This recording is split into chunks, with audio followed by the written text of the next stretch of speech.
Come back to Air India, एक V1 के बाद फेल हुआ, उन्होंने टेक ऑफ किया एंड सेम चीज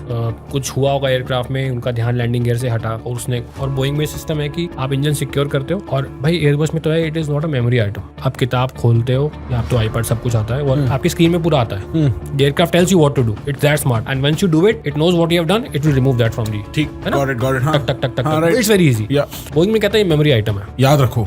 तो there are some memory items, like Airbus में, पूरे एयरबस में if I remember there are only 9 memory items, सिर्फ 9 ऐसी चीजें तुम्हें याद रखनी, बाकी सब कुछ भाई किताब से देख के करना, दिमाग लगाना ही नहीं है। अच्छा, इस केस में भाई मेमोरी आइटम है, तो मेमोरी आइटम बोलता है कि let's assume pilot flying is captain, pilot non flying और पायलट मॉनिटरिंग बोलते हैं first officer. 2 action first officer के, 2 एक्शन कैप्टन के। तो कैप्टन कहता है कि thrust level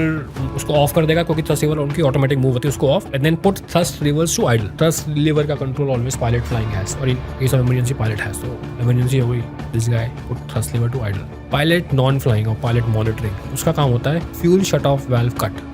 you're cutting off the fuel, and then एक कोई इंजन सिक्योर या फायर डैमेज बटन होता है push, those are non reversible actions. अगर इसने नंबर 1 का भी काटा जो फेल हुआ है और उस भाई ने गुड इंजन का फ्यूल शट ऑफ वाल्व काट दिया, तो दोनों गए ना भाई। अच्छा, to that extent human error हो सकती है। हाँ, तो मुझे जो अपने मैंने वीडियो में इसमें, क्योंकि भाई इसके अलावा मुझे कुछ समझ में नहीं आ रहा क्या हो सकता है, उसके बाद तो फिर हो सकता है ये गलत ही हो, राइट, बट जितनी मेरी नॉलेज है आई ट्राई टू